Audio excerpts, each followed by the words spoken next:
지난 주간에 저희 사랑하는 아들, 첫째 아들이 호주에서 왔어요. 와갖고 한 11일, 12일 정도를 같이 있었는데, 참 이제 호주로 간 지 2년 넘었거든요. 근데 이제 오는 게 기다려지고 보면 이렇게 좋아요. 우리 지금 권사님도 지금 손녀들 보러 와갖고 되게 좋으실 텐데, 모르긴 몰라도. 무척 좋으실 거예요. 딸을, 더군다나 같이 있는 딸을 둘이 함께 같이 본다는 게. 그러니까 제가 아들 둘이, 하나는 지금 또 근무가 갑자기 잡히는 바람에 또 근무하는 못 왔는데, 첫째 아들이 떨어졌다고 왔는데, 같이 있는 시간이 너무 좋았습니다. 가족이 느낄 수 있는 행복감이 그런 게 아닌가 싶어요. 특히 제가 지난 주간에 인상적이게 봤던 모습 하나가 저한테 그림처럼 딱 찍혔던 게, 둘째 아들이 슈퍼마리오 게임이라고 무슨 이렇게 게임 수업 이런 거 하나 사왔어요. 자꾸 소리가 나네요. 이거든요. 그걸 사왔는데 둘이 게임을 하고 있는 거예요. 큰 TV에다가 게임을 하고 있는데, 둘이서 그거 갖고, 지금 나이가 26, 8이거든요. 26, 8짜리가 둘이서 그걸 막 게임하고 노는데, 그 모습이 되게 너무 흐뭇한 거예요. 우리 아이들이 이렇게 서로 화기애애하게 지내는 모습이 참 너무 보기 좋았어요. 특히 이제 큰 애가 와갖고, 저희 집에 오자마자, 공항에서 내려와서 집에 오자마자, 딱 오자마자, 어머니, 아버지, 오세요? 그러더라고요. 왜? 그랬더니, 갑자기 딱 지갑을 꺼내요. 그러더니, 용돈이에요. 그러면서 뚝, 우리 아들, 둘째 아들도 제법 벌거든요. 의사니까. 제법 버는데, 걔한테도 용돈을 주는 거예요. 내가 볼 땐 더 벌 수도 있을 건데, 용돈을 딱 주면서, 어깨를 피는 그 모습이 있죠. 근데, 그 용돈을 받는 둘째도 딱 받으면서 좋아 갖고 나게 되게 좋아해요. 예. 저도 공돈 500불이 생긴 거예요. 얼마나 커요. 너무 좋더라고요. 그래서 잔디값을 샀습니다. 집에. 너무 좋았어요. 근데 더 보기 좋았던 모습은 뭐냐면, 그 며칠 지나고 나서 저기 알바니 쇼핑몰로 가갖고, 이제 큰 아들이 그 둘째 아들한테 신발을 사주는 거예요. 아니지. 맞죠? 예. 신발을 사줬어요. 저희도 우리 큰아들에게 신발 사줬더니, 첫째는 둘째에게 신발 사주네요. 그랬더니 좀 있다가 둘째도 질세라 형한테 또 신발을 사주는 거예요. 서로 사주. 그날만큼 우리가 부자인 적은 없어요. 아주 부자였습니다. 부모는 공감하실 거예요. 부모들은 우리들의 자녀가 화목하게 이렇게 지내는 모습이 우리가 되게 좋잖아요. 그거 보기만 해도. 아들 하나만 있는 사람은 잘 모를 수도 있겠는데. 비교를 안 해갖고 2명 이상들은 비교가 될 거예요. 저는 여러분에게 말씀 시작하면서 여러분 가정에도 올 한 해 동안 여러분 안에 가정에 화목이 있고 평강이 있기를 축복합니다. 주님이 우리에게 주시는 가장 축복 중에 하나가 그거 같아요. 여러분, 요한복음이 특별히 기록된 목적이 있어요. 곧바로 보시면 이렇습니다. 20장 31절에 나와 있는 말씀이 이래요. 함께 읽어볼까요? 시작. 그런데도 이 책에 있는 표적들을 아들이 있게 하고 그분의 이름을 믿음으로써 생명을 얻게 하기 위해서입니다. 요한복음이 쓰인 목적은 이거 하나예요. 이게 가장 중요한 목적이에요. 그래서 우리들에게 쓰여졌어요. 그리고 나서 두 번째로 중요하게 쓰여진 목적이 이 말씀이에요.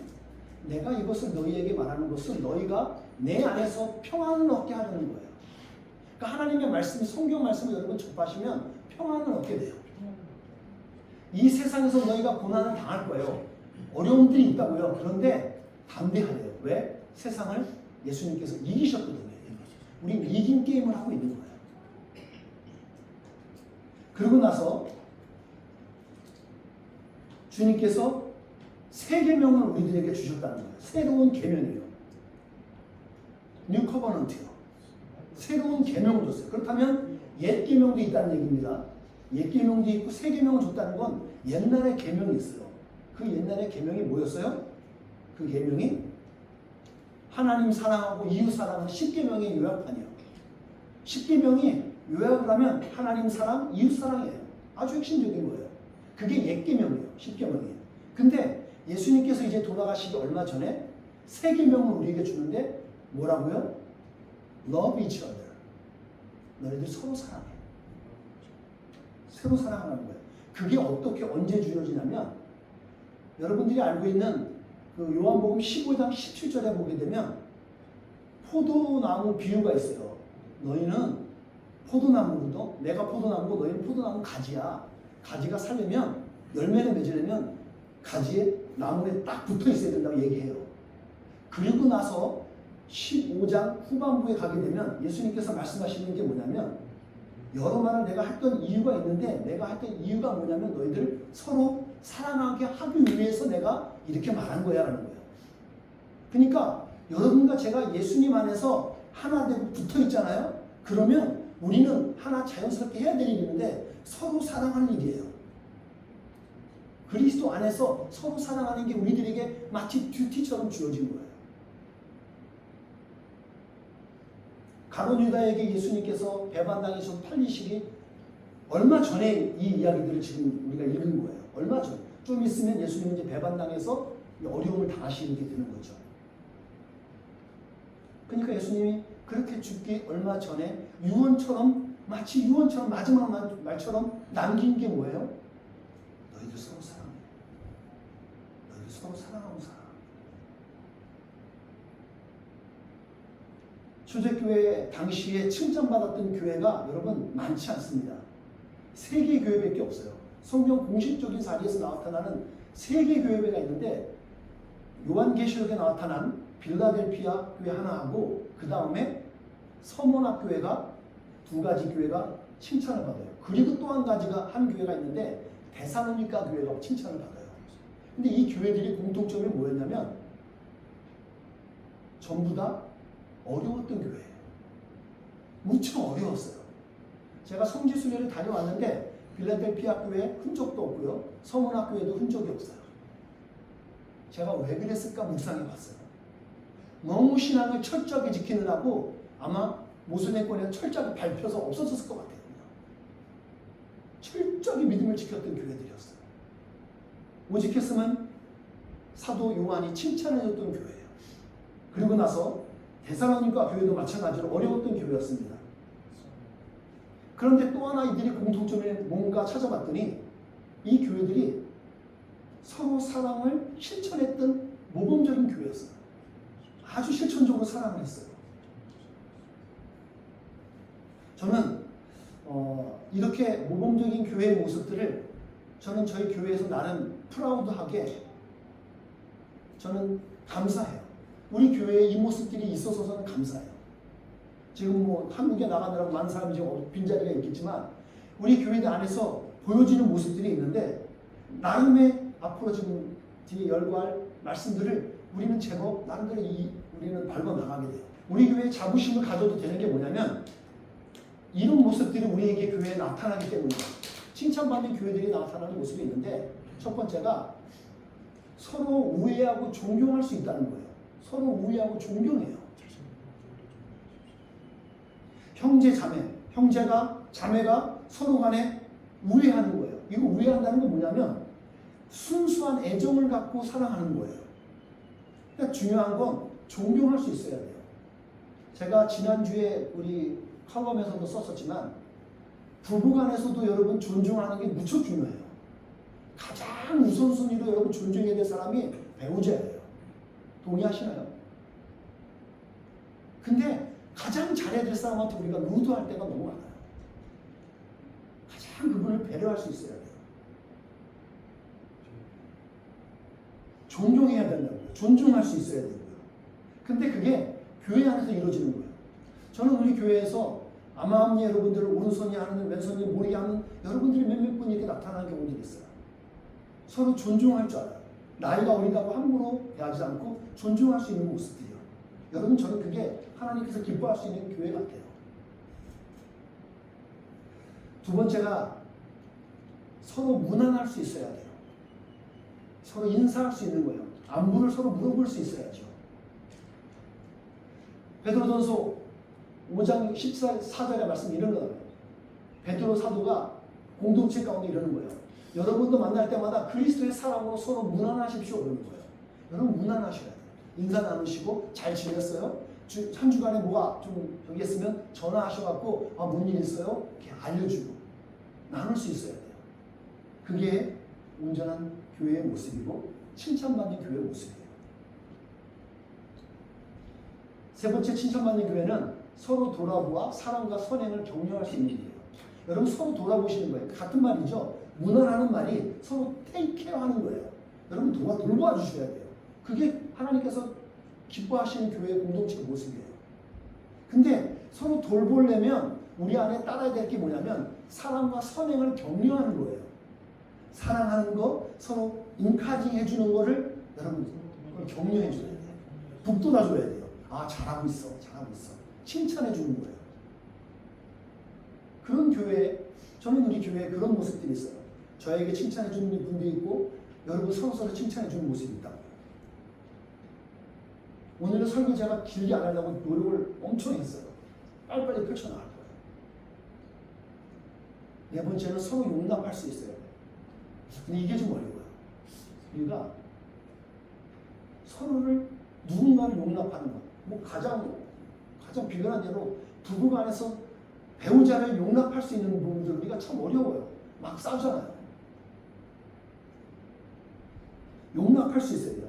용납한다는 건 뭐냐면 상대편을 우리가 어떤 자세를 가질 때 알 수 있냐면 항상 겸손하고 온유하며 마음이 너그러움, 인내심을 가질 때 우리가 이 용납함이 가능해요. 근데 우리가 이게 안 되더라고요. 일단 내가 너무 자만해. 온유하지 못해요. 그러면 용납할 수 없어요. 받아들여줘야 되거든요. 잘못할 수 있잖아 우리가. 나는 잘못 절대 안 합니다. 한번 손 들어보세요. 그분이 가장 유명한 분이에요.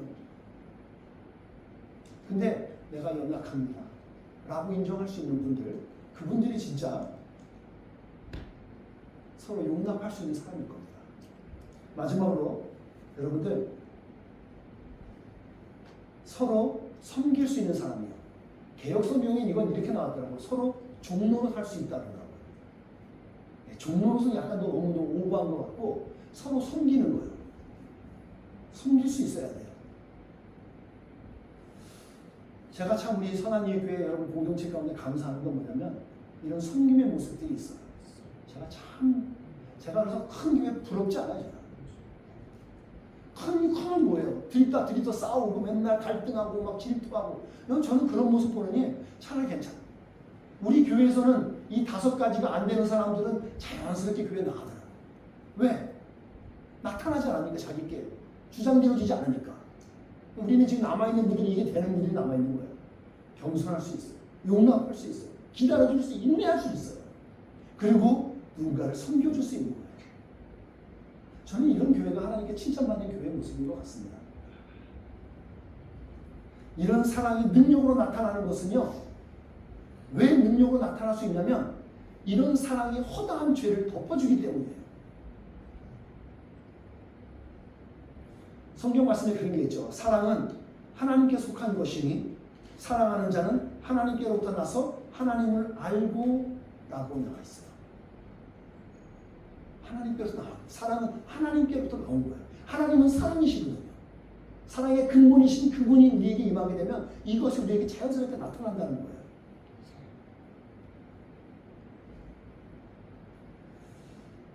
저는 이렇게 교회 공동체에 양쪽 부흥이 어디서 올 수 있는가 생각해 봤는데 이런 헌신들이 있는 공동체가 부흥을 하더라고요.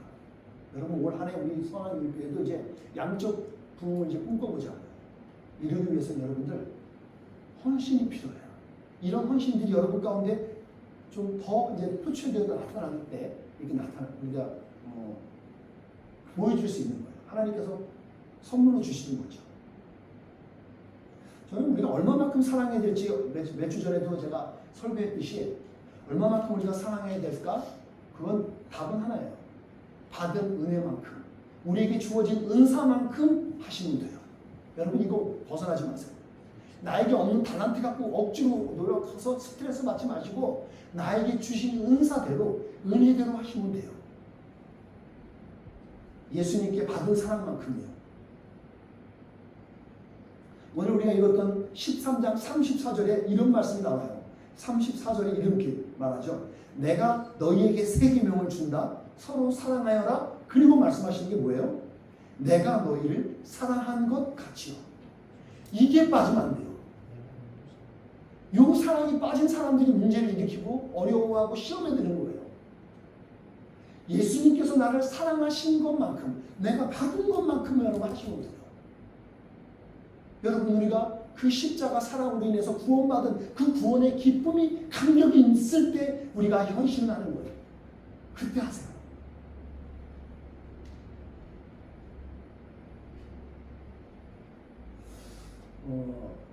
제가 지난주에 있었던 이야기를 또 하나 하게 되면 아들이 왔잖아요. 아들이 오니까 아내가 되게 좋아했어요.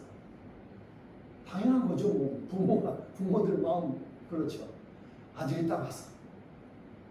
약간 좀 이렇게 좀 너무 집에 혼자 있다가서 약간 좀 몸이 좀 이렇게 넉넉해져서 왔어요. 근데 제가 위로를 받았습니다. 어제 갔거든요. 공항에 갔는데 퍼시픽 사람들이 많이 있는 거예요. 그 가운데 있으니까 우리 아들이 그냥 너무만 하더라고요. 근데 집에 왔을 때는 약간 좀 걱정스러웠어요. 근데 아들이 왔더니 아내가 쓰는 다 좋다고 이제 아들이 먹고 싶은 거지 다 리스트 받아갖고 다 해줬어요. 하나씩 뭐 수육을. 그러니까 아들을 위해서 한 번 이제 저녁에 수육을 좋아하니까 수육을 막 해요. 근데 문제는 수육을 저는 못 먹어요. 제가 돼지고기를 못 먹습니다. 그러니까 아내가 부득불 저 때문에 또 하나 요리를 해야 되는데 이제 매운탕 값을 주신 게 있어갖고 매운탕을 또 끓이는 거야. 그러니까 아내는 2번 수고하는 거잖아요. 힘든데 막 그냥 그 수육 막 끓이고 또 매운탕을 또 끓이고 막 땀 뻘뻘 흘리고 있어요. 저 그 모습을 보니까 미안하기도 하고 감사하기도 하고 마음이 복잡하고 교차하더라고요. 네. 제가 그래서 어떻게 했을까요? 그래서 그 다음날 잘 먹고 그 다음날 집에 있는 잔디를 깨끗하게 닦고 정원도 막 나무들 막 다 잘라내고 막 관리하고 제가 할 수 있는 게 그거니까. 그래서 이제 열심히 좀 했어요. 여러분 누군가가 헌신을 하잖아요. 그 헌신은 그냥 없어지지 않아요. 누군가에게 흘러가고 그것은 사랑의 결실로 누군가에게 맺혀진다는 거예요. 저는 그 원리를 깨달았어요. 참 사랑과 헌신은요, 희생은 땀을 요구해요. 땀을 요구해요. 여러분의 희생이 나오게 되니까. 여러분 저는 여러분의 한 해 동안 그런 선한 사랑의 수고들이 여러분 가운데 자연스럽게 흘러넘치기 축복합니다. 미국에서 가장 유명한 말이 있죠. 여러분 원리적으로 어떤 단어가 맞는지 보세요. give and take가 자연스러우세요? take and give가 자연스러우세요? 예, 그게 자연스럽죠? 이게 부자연스러운 분은 take and give. 내가 가진 만큼 줄 거야. 여러분, 이런 사람은 잘 못 받아요. 동의하시나요? 그리스도의 사랑도 기본적인 게 그거예요. 하나님 예수님께서 먼저 주셨어요. 그리고 우리가 그 헌신에 감사해서 주님께 드리는 거잖아요. 헌금도 그래서 하는 거예요. 여러분 헌금하실 때요. 그런 뜻이 없으면 감사가 없으면 안 하셔도 돼요. 의무처럼 하지 마세요. 그거. 하나님께 감사해서 하시는 거예요. 헌금은 은혜로 하시는 거예요.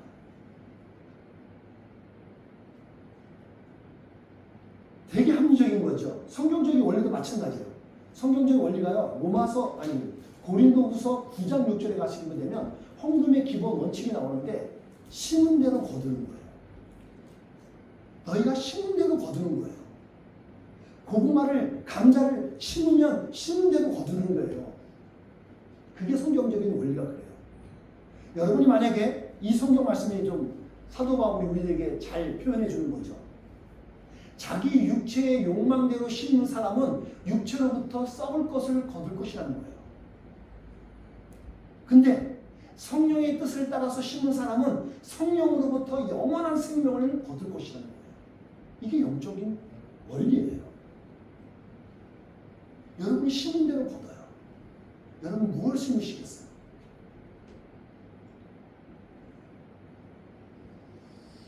저는 오늘 이런 말씀에 근거해서 2024년 한 해를 우리 교회는 하나님을 사랑하고 이웃을 사랑하고 그리고 또 하나 마지막에 서로 사랑하는 것을 우리가 표어로 삼았어요. 그래서 핵심적인 것은 서로 사랑하는 겁니다. 이 말씀인 거죠. 우리 부목사님이 아주 멋지게 만들어줬어요. 이렇게 칼라풀 딱. 여러분 제 개념으로서는 이 칼라가 잘 안 나와요. 저의 개념으로는 아주 멋지게 만들어줬어요. 여러분 이 세 가지 기억하세요. 하나님이 기뻐하시는 교회는 하나님 먼저 사랑하는 거예요. 이게 가장 중요해요. 이거 되고 나면 이웃 사랑하는 거예요. 근데 이웃 사랑하고 나면 뭐 해야 돼 이제? 서로 사랑할 수 있어야 돼요. 왜? 예수님의 세 계명이거든요. 새로운 뉴 커버넌트예요. 서로 사랑하는 거예요. 이거를 제가 어떻게 구체적으로 할 수 있을까? 제가 지난 11월부터 계속 기도하면서 지혜를 구하고 하나님께 기도했어요. 하나님 이런 아이디어를 주시더라고요.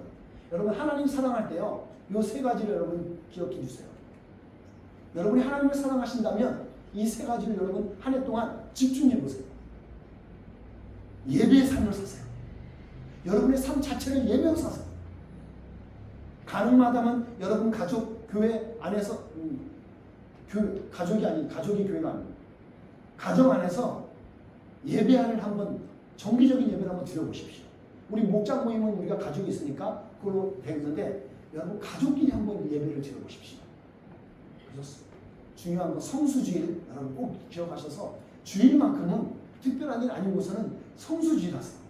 왜냐하면 여러분의 신앙의 흔들림이 하나님을 사랑한다는 그 중심이 예배에서 나오기 때문이에요. 성수주의라는데 여러분들 한번 가치를 가져보시기 바랍니다. 그리고 또 하나는 하나님의 사랑이 어디에 써 있냐면 이 성경에 써 있어요. 그러니까 성경을 읽으셔야 돼요. 예수님을 믿었는데 여태까지 나는 성경을 한 번도 안 읽은 분들 여러분 그건 진짜 아닌 거예요. 내 영혼의 가치를 다 맡겼던 내 신앙의 간증들이 있는데 그 하나님의 사랑이 나와 있는 성경을 한 번도 안 읽었다? 여러분 그거는 여러분들 뭔가 어긋난 믿음을 갖고 계신 거예요. 읽으셔야 돼요. 사명감을 갖고 성경을 읽으시기 바랍니다. 올 한 해 그렇게 하세요. 예배상을 사셔서 성수주의 하시고 성경 일독을 하시기를 축복합니다. 두 번째 이웃 사랑은 이렇게 할 거예요. 올 한 해 우리가 지금 현재 우리가 선교사님을 2분을 돕고 있는데 저는 4분으로 늘렸으면 좋겠어요. 사자에 하여튼 저 목숨 걸었어요 지금. 저 죽을 사자니까 뭐. 사자가 하여튼 여러분 핵심 포인트예요. 4명 선교하고요. 4명 구질할 거예요. 지금 2명 하고 있는데 4명을 다시 늘려갖고 4명을 우리가 50%씩 나가고 있는 거를 4명으로 늘려서 돕겠어요. 구체적으로. 여러분들 일주일에 한 끼씩 금식해 보세요. 그러면 여러분 자연스럽게 다이어트 다 돼요. 저도 해보려고 그래 이제. 그리고 미디어 금식하세요. 금식 못하면 미디어 금식을 하루에 한나절이라도 해보세요. 이 미디어가 지금 심각하더만요. 여러분들 지금 핸드폰 다 가지고 계시죠? 하루에 핸드폰 얼마나 보고 계시는 것 같아요? 이거 하도 봐갖고 지금 거북목이 됐잖아요. 저도 지금 거북목 반 됐어요. 이거 고쳐보려고 해요. 미디어 금식 해보세요. 그러면서 금식을 진짜 하셔서 한 주에 한 번만 함께 하시고 한 5일 정도 하다 시작을 해요. 그러면 한 달에 20불을 만들어낼 수 있어요. 그러면 그거 구제비 내갖고 우리가 저기 있는 아프리카 어려운 사람들 한 사람씩 도울 수 있어요. 교회가. 1년만 해보자고요. 여러분 이웃사랑은 구호가 아니에요. 실천이죠. 사랑은 행동에서 나와요. 헌신 없이 안 돼요.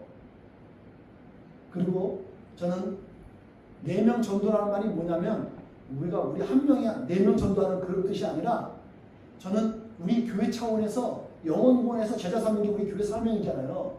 그러면 올 한 해 동안 우리는 4명을 예수님 안 믿는 사람이에요, 여러분. 교회 수평이동하는 거 얘기하는 거 아닙니다. 예수님을 전혀 믿지 않는 사람을 전도해서 그 사람이 예수님을 영접해서 세례받는 것을 포함하는 거예요. 4명 전도하는 게 오늘 우리 2024년 우리들의 교회 사명이에요. 이게 우리가 하자는 거예요. 함께. 목사님은 하세요 좀. 우리는 목사님 하는 거 열심히 도와줄게요. 그게 아니라 같이 된다니까요. 영혼은 같이 살릴 수 있어요. 그리고 마지막으로 서로 사랑하라는 것은 요걸로 같은 말이에요. 실제로 여러분 말장난인데 우정천사, 수호천사, 나눔천사 이거를 여러분 쉽게 말하면요. 여러분들이 쉽게 알고 있는 마니또 알죠? 마니또라는 게 그 스페인어구만요. 스페인어로 애인이라는 뜻이에요. 뜻은 원래. 그래서 애인한테 따로 챙겨주고 하는 그런 건데 저는 그런 그 원리를 좀 지혜를 우리가 좀 사용해서 우리가 서로 사랑한다고 하는데 우리가 한번 실제적으로 한번 교회 공동체 해보자는 거예요. 그래서 저는 이제 다음 한 주간 동안 제가 특별히 좀 이렇게 아이디어를 가져서 여러분들 한 사람 한 사람들이 좀 마니또를 한 사람씩 뽑게 할 거예요. 그러면 그 뽑힌 사람을 6개월 동안 그 사람이 모르게 마니또로서 우정천사로 역할을 해주고 그들을 보여주는 수호천사가 되어주고 그에게 나눔천사가 되어주는 거예요. 그러면 실제로 해보자. 그래서 근데 걸리면 안 돼요. 걸리면 그 사람은 그 게임을 제대로 못한 거예요. 안 걸리게 조용하게 은밀하게 천사로서 한 사람을 숨겨주는 거예요. 이것만큼 서로 사랑하는 실천이 얼마나 있을까요? 요걸 해보자고요. 올 한 해 다른 것 많이 안 하셔도 괜찮아요. 요거에 포커스 온 하셔갖고 한번 사랑을 실천했으면 좋겠습니다. 2024년 한 해가 저물어 갈 때 우리 교회가 12월 달 되고 12월 31일 날 되어졌을 때 우리가 우리 교회 우리들 교회 공동체 안에서 고백들이 야 우리 교회가 빌라델피아 모습이 나왔었어. 성원학교의 모습이 나왔네. 데살로니가 교회 같은 모습이 우리들 가운데 나왔었어. 아 참 감사하다. 그런 고백들이 그런 사랑의 실천들이 있었던 한 해가 되어지기를 주님의 이름으로 축복합니다. 기도하겠습니다. 하나님